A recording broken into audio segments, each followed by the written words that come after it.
अभियान च पहुंचे हो, की कहना? देखो अज मैं सफाई मुहिम च पहुंचा क्योंकि इस जिले के जंपल इस शहर के जंपल अमरिंदर सिंह राजा वड़िंग जो ट्रांसपोर्ट मंत्री बने हैं उन्होंने रात कॉल सी कि भी बस स्टैंडों की सफाई की जाए। मैं इस करके पहुंचा कि बस स्टैंडों की भी सफाई होनी चाहिए है तो शहर की भी सफाई होनी चाहिए और नगरों की भी सारिਆਂ की सफाई होनी चाहिए। मैं वो आधा हिस्सा पाने सफाई मुहिम के पहुंचा। ਤੁਹਾਨੂੰ लगता है कि इस तरह जारी रहेगी सफाई? बिल्कुल जी, जिस तरह GM साहब ने और ठेकेदार साहब ने और प्रधान जी उन्होंने सारे ने दसिया है कि सफाई लगातार की जाऊगी क्योंकि सफाई बड़ी जरूरी है, चाहे वह बस स्टैंड दी सड़कों की हो, चाहे बाथरूम की हो, चाहे आले दुआले की हो, सफाई होना सब तो वध जरूरी है। बाकी ट्रांसपोर्ट मंत्री का बड़ा फोकस है, चाहे वह बसा प्रति है, चाहे सवारियां प्रति है, चाहे सफाई प्रति है, वो बड़ा फोकस कर रहा है कि जोड़ा मैनू महकमा मिला ट्रांसपोर्ट महकमा वो किसी भी तरह की कोई कताई ना वरती जाए, हर चीज़ का ध्यान रखा जाए। ਤੁਹਾਨੂੰ ਕੀ ਲੱਗਦਾ ਬੱਸ ਸਟੈਂਡ ਵਿੱਚ ਸਫਾਈ ਨਾ ਹੋਣਾ किस ਨੂੰ ਜਿਹੜਾ ਜ਼ਿੰਮੇਵਾਰ ਸਮਝਦੇ? नहीं देखो जिम्मेवार किसी को नहीं समझते क्योंकि बस स्टैंड मैं भी काफ़ी बारी आना, मेरा आना जाना बनता। बस स्टैंड दूसरे बस स्टैंडों नालों दूसरे शहरों के बस स्टैंडों नालों ये बस स्टैंड काफ़ी चंगा है और साफ सुथरा है। और जिस तरह GM साहब ने दसिया भी सड़क के मुकाबले बस स्टैंड बहुत नीवा बनया है। जो बारिश होंगी है बारिश के नाल बस स्टैंड की हालत थोड़ी खराब हो जाती है। GM साहब ने और ठेकेदार साहब ने दसिया भी इन्हों का टेंडर असी भेजा होया पर हुण तो सानू इस गल की पूर्ण उम्मीद है क्योंकि ट्रांसपोर्ट मंत्री इसे शहर के बने हैं और असी जल्दी जो टेंडर हैगा पैसा लगन वाला असी मंजूर करा के जो अधूरे काम है असी कंप्लीट करावांगे।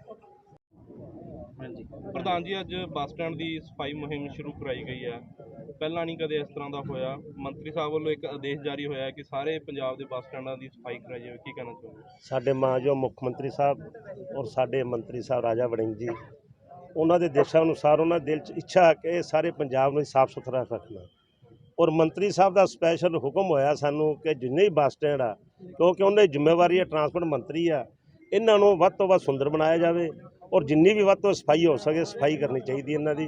असी पूरी टीम मेरे नाल मीत प्रधान कंग साहब भी आ, बराड़ साहब भी बिना होर ही टीम इत्थे हैगी आ।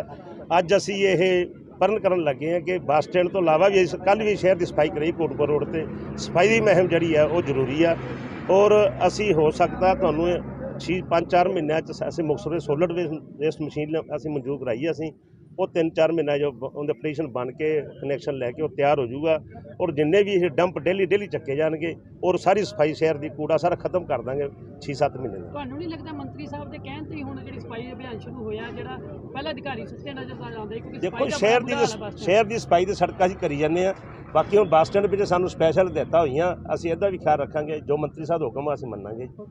ਪਹਿਲਾਂ ਵੀ ਸਰਕਾਰਾਂ ਦੇ ਵੱਲੋਂ ਸਫਾਈ ਕਰਨ ਵਾਲੀਆਂ ਮਸ਼ੀਨਾਂ ਜਾਰੀ ਹੋਈਆਂ ਨੇ ਲੇਕਿਨ ਉਹ ਨਗਰ ਕੌਂਸਲ ਦੇ ਵਿੱਚ ਹੀ ਖੜੀਆਂ ਨੇ, ਕਦੇ ਉਹਨਾਂ ਦੀ ਇਸਤੇਮਾਲ 1-2 ਵਾਰੀ ਕੀਤਾ ਗਿਆ ਲੇਕਿਨ ਉਸ ਤੋਂ ਬਾਅਦ ਉਹਨਾਂ ਦਾ ਇਸਤੇਮਾਲ ਨਹੀਂ ਕੀਤਾ ਗਿਆ। ਕੱਲ ਵੀ ਇਸਤੇਮਾਲ ਕੀਤਾ ਸੀ ਕੋਟਪੁਰ ਰੋਡ ਤੇ ਕਾਫੀ ਸਮੇਂ ਬਾਅਦ ਕੀਤਾ ਗਿਆ ਨਹੀਂ ਜਿੱਥੇ ਲਗਾਤਾਰ ਤਾਂ ਨਹੀਂ ਕੀਤਾ ਜਾ ਰਿਹਾ। ਨਹੀਂ ਅਸੀਂ ਬਹੁਤ ਵਾਰੀ ਕੀਤਾ ਜੀ। ਇੱਥੇ ਫੋਗ ਮਸ਼ੀਨ ਸਾਡੀ ਚੱਲੀ ਜਾਂਦੀ ਹੈ, ਸਫਾਈ ਮਸ਼ੀਨਾਂ ਚੱਲੀ ਜਾਂਦੀ ਹੈ, ਬਕਾਇਦਾ ਅਸੀਂ ਆਪ ਜਾ ਕੇ ਸਫਾਈ ਕਰਵਾਉਂਦੇ ਹਾਂ। ਕੀ ਨਾਮ ਹੈ ਜੀ? ਗੁਰਮੇਲ ਸਿੰਘ ਜੀ। ਬੱਸ ਸਟੈਂਡ ਠੇਕਾ ਕਿੰਨੇ ਟਾਈਮ ਤੋਂ? ਸਾਡੇ ਕੋਲੇ सन 18 ਤੋਂ ਹੈ ਜੀ 23 ਤੱਕ। ਸਫਾਈ ਤੇ ਬਾਥਰੂਮ ਦਾ ਬੜਾ ਬੁਰਾ ਹਾਲ ਹੈ, ਟੁੱਟੀਆਂ ਪਈਆਂ, ਟਾਇਲਟ ਟੁੱਟੇ ਪਏ ਆ। ਕੀ ਕਹਿੰਦੇ ਇਹ ਜਿਹੜਾ ਅੱਡਾ ਹੈ 2000 ਚ ਬਣਿਆ, 2000 ਤੋਂ ਬਾਅਦ 2021 ਆ ਗਿਆ। 2021 ਤੱਕ ਸਰਕਾਰ ਨੇ ਇਹਦੀ ਕੋਈ ਜਨਰਲ ਰਿਪੇਅਰ ਨਹੀਂ ਕਰਾਈ। ਜਿਹੜੀਆਂ ਉਸ ਵੇਲੇ ਪਾਈਪਾਂ ਪਾਈਆਂ ਗਈਆਂ ਸੀ ਉਹ ਲੋਹੇ ਦੀਆਂ ਪਾਈਪਾਂ ਪਾਈਆਂ ਗਈਆਂ ਸੀ। ਇਹਦੇ ਥੱਲੇ ਵਾਲਾ ਪਾਣੀ ਬਿਲਕੁਲ ਮਾੜਾ ਹੈ। ਟੂਟੀ ਦਾ ਪਾਣੀ ਜਦੋਂ ਆਉਂਦਾ ਉਹ ਤਾਂ ਠੀਕ ਹੈ, ਜਦੋਂ ਥੱਲੇ ਵਾਲਾ ਪਾਣੀ ਆਉਂਦਾ ਉਹ ਸਾਰੀਆਂ ਪਾਈਪਾਂ ਗਾਲ ਦਿੰਦਾ। 20 ਸਾਲਾਂ 'ਚ ਇਹ ਪਾਈਪਾਂ ਸੀ ਜਿੰਨੀਆਂ ਪਾਈਆਂ ਲੋਹੇ ਦੀਆਂ ਉਹ ਸਾਰੀਆਂ ਗਲ ਚੁੱਕੀਆਂ। ਅਸੀਂ ਇਹਨੂੰ ਟੈਂਪਰੇਰੀ ਤੌਰ ਤੇ ਜੋੜ ਕੇ ਚਲਾ ਰਹੇ ਹਾਂ। ਸਾਡੇ ਤੋਂ ਪਹਿਲਾਂ 18 ਤੋਂ ਪਹਿਲਾਂ ਇਹ ਜਿਹੜੇ ਬਾਥਰੂਮ ਹੈ ਇਹ ਕੰਡਮ ਕਰਾਰ ਦਿੱਤੇ ਗਏ ਆ ਤੇ ਉਦੋਂ ਪਹਿਲਾਂ ਦੀ ਚਿੱਠੀ ਜਿਹੜੀ ਹੈ ਰੋਡਵੇਜ਼ GM ਸਾਹਿਬ ਨੇ ਲਿਖ ਕੇ ਉਹਨੂੰ ਭੇਜੀ ਹੈ ਪਰ ਅੱਜ ਤੱਕ ਇਹਦੀ ਰਿਪੇਅਰ ਨਹੀਂ ਹੋਈ। ਇਸ ਤਰ੍ਹਾਂ ਦੇ ਹਾਲਾਤ ਕਿੰਨਾ ਟਾਈਮ ਰਹਿਣਗੇ ਤੁਹਾਨੂੰ ਲੱਗਦਾ? ਇਹ ਜਲਦੀ ਰਿਪੇਅਰ ਹੋ ਜੂਗੀ ਇਹਨਾਂ ਦੀ ਕਿਉਂਕਿ ਅਸੀਂ ਇਹਦਾ ਸਾਰਾ ਐਸਟੀਮੇਟ ਚਿੱਠੀਆਂ ਲਿਖ ਕੇ GM ਸਾਹਿਬ ਨੇ ਅਸੀਂ ਸਾਰੀਆਂ ਚਿੱਠੀਆਂ ਲਿਖ ਕੇ ਹੁਣ ਇਹਦਾ ਐਸਟੀਮੇਟ ਬਣਾ ਕੇ ਬਕਾਇਦਾ ਇਹਨੂੰ ਭੇਜਿਆ ਗਿਆ ਤੇ ਜਲਦੀ ਜਦੋਂ ਸਾਡੇ ਮੰਤਰੀ ਜੀ ਇਸ ਜ਼ਿਲ੍ਹੇ ਦੇ ਹੈ ਉਹ ਜਲਦੀ ਇਸ ਰਿਪੇਅਰ ਨਹੀਂ ਖਿਆਲ ਕਰਕੇ ਤੇ ਇਹ ਬੱਸ ਸਟੈਂਡ ਪਹਿਲਾਂ ਵਾਲਾ ਬੱਸ ਸਟੈਂਡ ਨਹੀਂ ਰਹਿਣਾ, ਜਿਵੇਂ ਨਵਾਂ ਬਣਿਆ ਹੁੰਦਾ ਬੱਸ ਸਟੈਂਡ ਮੰਤਰੀ ਜੀ ਇਸ ਤਰ੍ਹਾਂ ਬਣਾ ਦੇਣਗੇ। ਅੱਜ ਵੀ ਕਾਂਗਰਸੀ ਲੀਡਰ ਜਿਹੜੇ ਝਾੜੂ ਚੱਕੀ ਫਿਰਦੇ ਸੀ, ਪਰ ਤੁਹਾਡੇ ਮੁਲਾਜ਼ਮਾਂ ਵੱਲੋਂ ਕੋਈ ਸਫਾਈ ਨਹੀਂ ਕੀਤੀ ਜਾ ਰਹੀ। ਸਾਡੇ ਮੁਲਾਜ਼ਮ ਹੀ ਹੈ। ਅੱਜ ਮੁਹਿੰਮ ਚਲਾਈ ਸੀ, ਇਸ ਕਰਕੇ ਸਾਰੇ ਇਹ ਮੁਲਾਜ਼ਮ ਆਏ ਸੀਗੇ, ਨਹੀਂ ਤਾਂ ਸਾਡੇ 10 ਮੁਲਾਜ਼ਮ ਇੱਥੇ ਰੱਖੇ ਆ ਜਿਨ੍ਹਾਂ ਨੂੰ ਅਸੀਂ 30,000 ਰੁਪਈਆ ਮਹੀਨਾ ਦਿੰਦੇ ਆ, ਜਿਹੜੇ ਹਰ ਰੋਜ਼ ਸਫਾਈ ਕਰਦੇ ਆ। ਮੈਂ ਖੁਦ ਇਹਦੀ ਨਿਗਰਾਨੀ ਕਰਦਾ, ਨਿਗਰਾਨੀ ਕਰਕੇ ਜਿਵੇਂ ਇਹ ਬੱਸ ਸਟੈਂਡ 20 ਸਾਲ ਪੁਰਾਣਾ ਹੈ, ਜੋ ਇਹਦੇ 'ਚ ਸਫਾਈ ਆ ਤੁਸੀਂ ਅੰਦਰ ਜਾ ਕੇ ਵੇਖ ਲਓ। ਮੈਨੂੰ ਉਮੀਦ ਆ ਵੀ ਕਿਸੇ ਹੋਰ ਬੱਸ ਸਟੈਂਡ ਦੀ ਇੰਨੀ ਸਫਾਈ ਨਹੀਂ ਹੋਣੀ। ਪ੍ਰੋਗਰਾਮ ਰੱਖਿਆ ਜਿਸ ਸੰਬੰਧੀ ਕੀ ਕਹਿਣਾ ਚਾਹੁੰਦੇ? ਸਫਾਈ ਅਭਿਆਨ ਸ਼ੁਰੂ ਕੀਤਾ ਗਿਆ, ਕੀ ਕਹਿਣਾ? ਦੇਖੋ ਜੀ, ਪੰਜਾਬ ਸਰਕਾਰ ਤੇ ਮਾਨਯੋਗ ਟਰਾਂਸਪੋਰਟ ਮੰਤਰੀ ਸ਼੍ਰੀ ਰਾਜਾ ਵੜਿੰਗ ਜੀ ਵੱਲੋਂ ਸਾਰੇ ਪੰਜਾਬ ਦੇ ਵਿੱਚ ਅੱਜ ਬੱਸ ਸਟੈਂਡਾਂ ਦੀ ਜਿਹੜੀ ਜਿੱਥੇ ਵੀ ਪੰਜਾਬ ਦੇ ਵਿੱਚ ਬੱਸ ਸਟੈਂਡ ਆ ਉਹਦੀ ਸਫਾਈ ਦੀ ਮੁਹਿੰਮ ਚਲਾਈ ਗਈ ਹੈ। ਮੰਤਰੀ ਸਾਹਿਬ ਅੱਜ ਆਪ ਲੁਧਿਆਣਾ ਇਸ ਮੁਹਿੰਮ ਨੂੰ ਸਕਸੈਸ ਕਰਨ ਲਈ ਆਪ ਪਹੁੰਚੇ ਲੁਧਿਆਣਾ, ਤੇ ਵੱਖ-ਵੱਖ ਜਿਹੜੇ ਸ਼ਹਿਰਾਂ ਦੇ ਵਿੱਚ ਹੋਰ ਵੀ ਬਹੁਤ ਪਤਵੰਤੇ ਸੱਜਣ ਪਹੁੰਚੇ ਹੈ ਜਿਹੜੇ ਕਿ ਸਾਫ਼ ਸਫਾਈ ਦੀ ਮੁਹਿੰਮ ਨੂੰ ਜਿਹੜਾ ਅੱਗੇ ਲੈ ਕੇ ਜਾਣਗੇ। ਤੇ ਸਰਕਾਰ ਵੱਲੋਂ ਆਦੇਸ਼ ਹੋਇਆਗਾ ਤੇ ਮੰਤਰੀ ਜੀ ਵੱਲੋਂ ਆਦੇਸ਼ ਹੋਇਆ ਕਿ ਮੁਕਤਸਰ ਜਿਹੜਾ ਉਹਨਾਂ ਦਾ ਗ੍ਰਹਿ ਜ਼ਿਲ੍ਹਾ ਹੈ, ਇੱਥੇ ਵੀ ਸਫਾਈ ਦੀ ਮੁਹਿੰਮ ਬਲਕਿ ਉਸ ਤੋਂ ਵੀ ਜ਼ਿਆਦਾ ਚੰਗੀ ਤਰੀਕੇ ਨਾਲ ਕੀਤੀ ਜਾਣੀ ਬਣਦੀ ਹੈ। ਇਹ ਸਾਡੀ ਮੁੱਢਲੀ ਫਰਜ਼ ਵੀ ਹੈ ਤੇ ਲੋਕਾਂ ਨੂੰ ਸਹੂਲਤ ਦੇਣਾ। ਰੋਡਵੇਜ PRTC ਵੱਲੋਂ ਜਿਹੜੇ ਸਰਕਾਰੀ ਬੱਸਾਂ ਉਹ ਵੀ ਮੰਤਰੀ ਜੀ ਦੇ ਦਿਸ਼ਾ ਨਿਰਦੇਸ਼ਾਂ ਮੁਤਾਬਕ ਅਸੀਂ ਦੇ ਰਹੇ ਹਾਂਗੇ, ਤੇ ਜਿੰਨੇ ਵੀ ਟਰਾਂਸਪੋਰਟ ਮਹਿਕਮੇ 'ਚ ਕੋਈ ਸੁਧਾਰ ਲਿਆਉਣ ਦੀ ਗੱਲ ਹੈਗੀ ਹੈ ਉਹਨੂੰ ਅਸੀਂ ਸਿਰੇ ਚੜ੍ਹਾਉਣ ਦੀ ਪੂਰੀ ਕੋਸ਼ਿਸ਼ ਕਰਾਂਗੇ। ਤੇ ਉਸੇ ਤਹਿਤ ਹੀ ਅੱਜ ਇਹ ਜਿਹੜੇ ਸਫਾਈ ਮੁਹਿੰਮ ਚਲਾਈ ਜਾ ਰਹੀ ਹੈ ਮੁਕਤਸਰ ਬੱਸ ਸਟੈਂਡ ਦੀ, ਜਿੱਥੋਂ ਬੱਸਾਂ ਇਨ ਹੁੰਦੀਆਂ ਜਿੱਥੋਂ ਆਊਟ ਹੋਣਗੀਆਂ, ਟੋਟਲ 4 ਚੁਫੇਰਾ ਤੇ ਜਿੰਨਾ ਪਲੇਟਫਾਰਮ ਹੈ ਸਾਰੇ ਦੀ ਕੰਪਲੀਟ ਅਸੀਂ ਸਾਫ਼ ਸਫਾਈ ਕਰਾਂਗੇ। ਜਿਸ ਤਰ੍ਹਾਂ ਵੀ ਮੰਤਰੀ ਜੀ ਦੇ ਤੇ ਸਰਕਾਰ ਦੇ ਅਗਲੇ ਹੁਕਮ ਹੋਣਗੇ ਸਮੇਂ ਸਿਰ ਉਹਦੀ ਇਨ ਬਿਨ ਪਾਲਣਾ ਅਸੀਂ ਕਰਨਾ ਯਕੀਨੀ ਬਣਾਵਾਂਗੇ। ਇਸ ਦੇ ਤਹਿਤ ਜਿਹੜਾ ਇੱਕ ਸਰਕਾਰ ਵੱਲੋਂ ਪ੍ਰਾਈਵੇਟ ਆਪਰੇਟਰਸ ਜਿਹੜੇ ਹੈਗੇ ਆ ਤੇ ਬੇਰੁਜ਼ਗਾਰ ਆ, ਜਿਹੜੇ ਪਹਿਲਾਂ ਬੇਰੁਜ਼ਗਾਰ, ਠੀਕ ਹੈ ਜੀ, ਪਰਮਿਟਾਂ ਦਾ ਪਬਲੀਕੇਸ਼ਨ ਨੋਟੀਫਿਕੇਸ਼ਨ ਕੀਤਾ ਗਿਆ ਗਾ, ਉਹਦੇ ਵਿੱਚ 50% ਸ਼ੇਅਰ ਸਰਕਾਰੀ ਤੇ ਪ੍ਰਾਈਵੇਟ ਜਿਹੜੇ ਬੇਰੁਜ਼ਗਾਰ ਆ ਉਹਨਾਂ ਪਬਲਿਸ਼ ਕੀਤਾ, ਜਿਹਦੀ ਕਿ ਲਾਸਟ ਡੇਟ 7 ਤਰੀਕ ਹੈਗੀ। ਜਿਹੜਾ ਵੀ ਬੇਰੁਜ਼ਗਾਰ ਪੜ੍ਹਿਆ ਲਿਖਿਆ ਇਹ ਸਮਝਦਾ ਕਿ ਉਹ ਇਸ ਫੀਲਡ ਦੇ ਵਿੱਚ ਆਉਣਾ ਚਾਹੁੰਦਾ, ਇਸ ਫੀਲਡ ਦੇ ਵਿੱਚ ਕਾਮਯਾਬ ਹੋ ਸਕਦਾ, ਉਹਨੂੰ ਮਾੜੀ ਮੋਟੀ ਇਸ ਫੀਲਡ ਦੀ ਟਰਾਂਸਪੋਰਟ ਮਹਿਕਮੇ ਦੀ ਸਮਝ ਹੈ ਤਾਂ ਉਹ ਪਰਮਿਟ ਵੀ ਲੈ ਸਕਦਾ, ਅਪਲਾਈ ਕਰ ਸਕਦਾ। ਤੇ ਸੰਬੰਧਿਤ ਜੇ ਉਹਨੂੰ ਕੋਈ ਦਿੱਕਤ ਆਉਂਦੀ ਹੈ ਅਪਲਾਈ ਕਰਨ ਦੇ ਵਿੱਚ ਤਾਂ ਉਹ ਸਾਡੇ ਦਫ਼ਤਰ ਵਿੱਚ ਵੀ ਪਹੁੰਚ ਸਕਦਾ। ਤੇ RTA ਦਫ਼ਤਰ ਜਿਹੜੇ ਫਰੀਦਕੋਟ ਹੈ, ਫਿਰੋਜ਼ਪੁਰ, ਕੰਸਰਨਡ RTA ਸਾਰੇ ਪੰਜਾਬ ਦੇ ਵਿੱਚ ਪਰਮਿਟ ਦਿੱਤੇ ਜਾਣੇ ਹੈਗੇ ਤੇ ਉੱਥੇ ਜਾ ਕੇ ਸੰਪਰਕ ਕਰ ਸਕਦਾ। ਰੋਡਵੇਜ਼ ਦੇ ਜਿੰਨੇ ਵੀ ਅਧਿਕਾਰੀ ਹੈ, GMs ਹੈ, ਕਿਸੇ ਵੀ ਡਿਸਟ੍ਰਿਕਟ ਦਾ ਹੋਵੇ, ਉੱਥੇ ਦਫ਼ਤਰ ਦੇ ਵਿੱਚ ਵੀ ਕੰਸਰਨ GM ਨੂੰ ਵੀ ਮਿਲਿਆ ਜਾ ਸਕਦਾ ਇਸ ਸੰਬੰਧ ਦੇ ਵਿੱਚ, ਕਿ ਤਾਂ ਕਿ ਬੇਰੁਜ਼ਗਾਰਾਂ ਨੂੰ ਜਿਹੜਾ ਹੈਗਾ ਕਿ ਵੱਧ ਤੋਂ ਵੱਧ ਰੋਜ਼ਗਾਰ ਪ੍ਰਦਾਨ ਕੀਤਾ ਜਾ ਸਕੇ। ਗੱਲ ਰਹਿ ਗਈ ਸਫਾਈ ਦੀ, ਇਹਨੂੰ ਅਸੀਂ ਬਹੁਤ ਸਿਰਫ ਇੱਕ ਦਿਨ ਲਈ ਨਹੀਂ, ਹਮੇਸ਼ਾ ਇਹਨੂੰ ਲਗਾਤਾਰਤਾ ਮੈਂ ਪਹਿਲਾਂ ਵੀ ਕਹਿ ਕੇ ਹਟਿਆ ਠੇਕੇਦਾਰ ਸਾਹਿਬ ਨੂੰ ਕਿ ਇਹਨੂੰ ਆਪਾਂ ਸਿਰਫ ਇੱਕ ਇਹ ਨਾ ਕਰੀਏ ਕਿ ਇੱਕ ਦਿਨ ਵਾਸਤੇ ਕਰੀਏ, ਤੇ ਇਹਨੂੰ ਅਸੀਂ ਲਗਾਤਾਰਤਾ ਇਹਦੇ ਵਿੱਚ ਲਿਆਵਾਂਗੇ, ਰੋਜ਼ ਸਫਾਈ ਕਰਵਾਵਾਂਗੇ ਜਿੰਨੀ ਵੀ ਮੈਕਸਿਮਮ ਹੋ ਸਕੀ। ਤੁਸੀਂ ਦੇਖੋਗੇ ਕਿ ਇਹਦੇ ਵਿੱਚ ਜਿੰਨਾ ਵੀ ਸੁਧਾਰ ਮੈਕਸਿਮਮ ਸਾਡੇ ਲੈਵਲ ਤੇ ਹੋਣਾ ਹੋਊਗਾ ਤੇ ਉਹ ਕਰਵਾਵਾਂਗੇ। ਬਾਥਰੂਮ ਟਾਇਲਟ ਦਾ ਬੜਾ ਬੁਰਾ ਹਾਲ ਹੈ, ਜਿਹੜੀ ਗੱਲ ਕੀਤੀ ਨਵੇਂ ਬਣੇ ਮੰਤਰੀ ਵੱਲੋਂ ਹੁਣ ਹੁਕਮ ਕੀਤੇ ਸਫਾਈ ਦੇ, ਪਹਿਲਾਂ ਕਿਉਂ ਨਹੀਂ ਇਸ ਨੂੰ ਕੀਤਾ ਜਾਂਦਾ ਸੀ? ਦੇਖੋ ਜੀ, ਇਹਦਾ ਇਹ ਹੈ ਕਿ ਇਹ ਬੱਸ ਸਟੈਂਡ ਕਾਫੀ ਪੁਰਾਣਾ ਬਣਿਆ ਹੋਇਆ ਬੱਸ ਸਟੈਂਡ ਹੈ। ਇਹਦੇ ਵਿੱਚ PWD ਤੋਂ ਅਸੀਂ ਐਸਟੀਮੇਟ ਲਗਵਾ ਕੇ ਭੇਜ ਚੁੱਕੇ ਹਾਂ। ਇਹ ਸਰਕਾਰ ਦੇ ਵਿਚਾਰਾਧੀਨ ਹੈ। ਜਿਸ ਤਰ੍ਹਾਂ ਕਿ ਤੁਸੀਂ ਦੇਖਿਆ ਕਿ ਬੱਸ ਸਟੈਂਡ ਮੇਨ ਸੜਕ ਨਾਲੋਂ ਨੀਵਾਂ, ਬਾਰਿਸ਼ਾਂ ਦੇ ਮੌਸਮ ਵਿੱਚ ਪਾਣੀ ਭਰ ਜਾਂਦਾ ਇੱਥੇ। ਆਹ ਰੋਡ ਜਿਹੜੀ ਆਪਾਂ ਇੱਥੇ ਖੜੇ ਹਾਂ ਇਹਦੇ ਉੱਤੇ ਲੰਘਣਾ ਵੀ ਮੁਸ਼ਕਲ ਹੋ ਜਾਂਦਾ। ਇਸ ਸੰਬੰਧ ਦੇ ਵਿੱਚ ਜਿਸ ਤਰ੍ਹਾਂ ਪਹਿਲਾਂ ਵੀ ਗੱਲ ਕਰਕੇ ਹਟੇ ਹਾਂ, ਬਕਾਇਦਾ ਵਰਕਸ਼ਾਪ ਵੀ ਸਾਡੀ ਹੈਗੀ ਹੈ ਬੱਸ ਸਟੈਂਡ ਦੇ ਵਿੱਚ। ਜਿੰਨਾ ਵੀ ਇਹਦਾ ਕੋਈ ਕੰਮ ਹੋਣ ਵਾਲਾ ਉਹਦਾ ਸਾਰਾ PWD ਤੋਂ ਸਾਰਾ ਐਸਟੀਮੇਟ ਮੰਗ ਕੇ ਸਰਕਾਰ ਨੂੰ ਭੇਜਿਆ ਜਾ ਚੁੱਕਿਆ ਤੇ ਬਹੁਤ ਜਲਦੀ ਇਹਦੇ ਵਿੱਚ ਤੁਸੀਂ ਤਬਦੀਲੀ ਦੇਖੋ। ਸਰ, ਠੇਕੇਦਾਰ ਦੇ ਅਧੀਨ ਕੀ ਕੁਛ ਆਉਂਦਾ ਇੱਥੇ ਬੱਸ ਸਟੈਂਡ ਦੇ ਠੇਕੇਦਾਰ ਦੇ ਅਧੀਨ ਜਿੰਨਾ ਵੀ ਬੱਸ ਸਟੈਂਡ ਦਾ ਏਰੀਆ ਇਹ ਸਾਰਾ ਠੇਕੇਦਾਰ ਦੇ ਅਧੀਨ ਹੀ ਆਉਂਦਾ ਜੀ।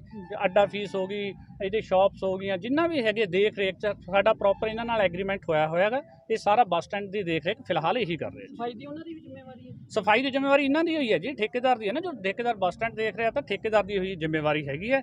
ਅਸੀਂ ਇਹਨੂੰ ਸੁਪਰਵਿਜ਼ਨ ਏਜੰਸੀ ਹਾਂ ਅਸੀਂ, ਤੇ ਕਿਉਂਕਿ ਠੇਕੇਦਾਰ ਸਾਹਿਬ ਕਰਵਾ ਰਹੇ ਆ ਤੇ ਸਰਕਾਰ ਦੇ ਦਿਸ਼ਾ ਨਿਰਦੇਸ਼ ਸਾਡੀ ਪ੍ਰਾਪਰਟੀ ਹੈ, ਸਰਕਾਰ ਦੀ ਪ੍ਰਾਪਰਟੀ ਹੈ, ਉਹਦੀ ਦੇਖ ਰੇਖ ਕਰਨਾ ਸਾਡਾ ਫਰਜ਼ ਹੈ। ਤਾਂ ਕਰਕੇ ਅੱਜ ਵੀ ਮੈਂ ਠੇਕੇਦਾਰ ਸਾਹਿਬ ਨੂੰ ਇਹ ਗੱਲ ਕਹੀ ਹੈ ਕਿ ਇਹਨੂੰ ਲਗਾਤਾਰ ਇਹਦੀ ਸਾਫ਼ ਸਫਾਈ ਕਰਵਾਈ ਜਾਵੇ।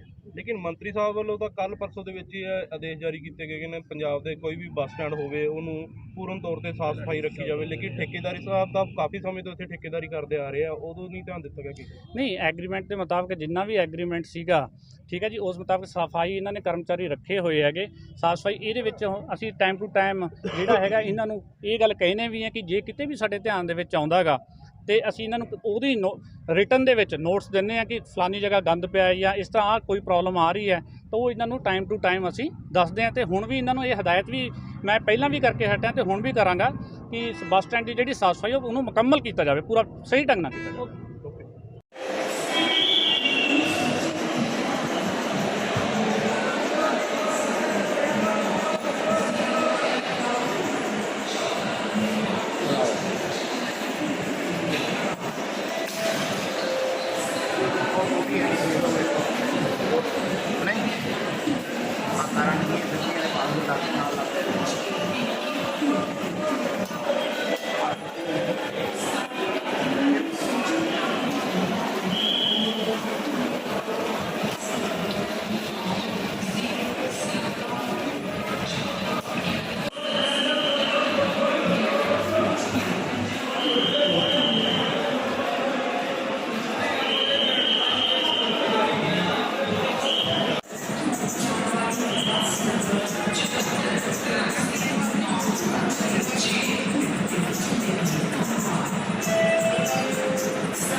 और पास करिए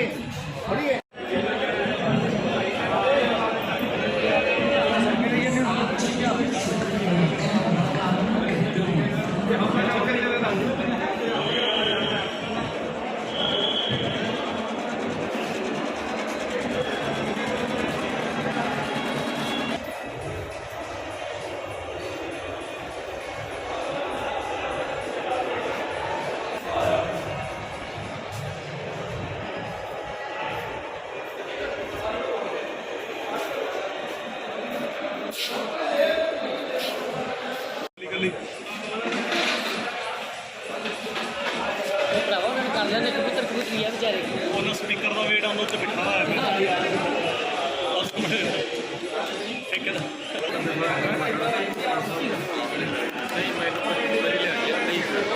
ਮੈਂ ਤਾਂ ਕਿਹੜੇ ਨੂੰ ਪੁੱਛੀ ਉਹਨਾਂ ਨੇ ਕਿੰਨੇ ਇਹਨਾਂ ਨੇ ਵਾਧਾ ਲਿਆ ਬਹੁਤ ਵਾਧਾ ਮੈਨੂੰ ਪਤਾ ਨਹੀਂ ਮੈਨੂੰ ਦੱਸਿਆ ਸੀ, ਪਤਾ ਨਹੀਂ ਤੁਸੀਂ ਦਵਾਇਆ ਸੀ ਕਿ ਮੈਨੂੰ ਉਹ ਮੈਨੂੰ ਲੱਗਾ 3 ਮਹੀਨੇ ਦਾ ਜਿੰਨੀ ਕਿ ਪਰ ਦੁੱਗਣੀ ਭਰਦੇ